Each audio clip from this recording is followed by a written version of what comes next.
Dag 202. Håll drömmen vid liv. Följ med och se. Johannes kapitel 1, vers 39.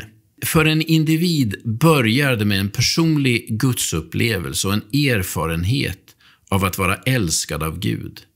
Sen växer upplevelsen vidare med en visshet om frälsning. Förhoppningsvis kommer också en upplevelse av Guds ande mitt i vår svaghet.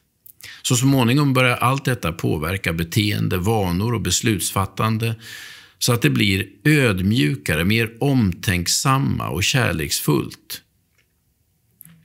Det är en föraning om den stora dröm som till slut ska bli verklighet. Drömmen om när Gud återställer hela skapelsen och utplånar varje sjukdom, skada och död.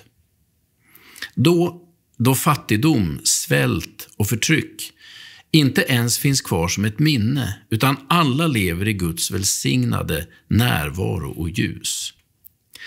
Det som börjar med en personlig upplevelse av frälsning för en enskild människa är bara en liten del av den stora bilden. Det är som en liten pusselbit i det stora pusslet som ska läggas färdigt vid tidens slut, då Jesus kommer tillbaka. Det är den stora drömmen man ska hålla vid liv, och det är den drömmen som vi redan nu ska försöka vara budbärare för i en sårad och lidande värld. Vi ser den ännu inte i verkligheten, men genom tron kan vi ana att den är på väg.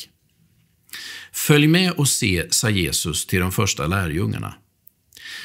Det handlar inte bara om att registrera fakta med våra sinnen.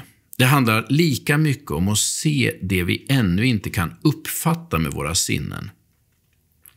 Det handlar om att drömma, att hoppas, trots det vi ibland tvingas se. Håll drömmen vid liv. Våga tänka stort. Förlora dig inte i minnen annat än för en kort stund. Guds folk är ett drömmande folk och på väg mot en bättre framtid. Guds folk är alltid ett ungt folk, för vi drivs av drömmen, inte av minnet. Gud välsigna dig idag.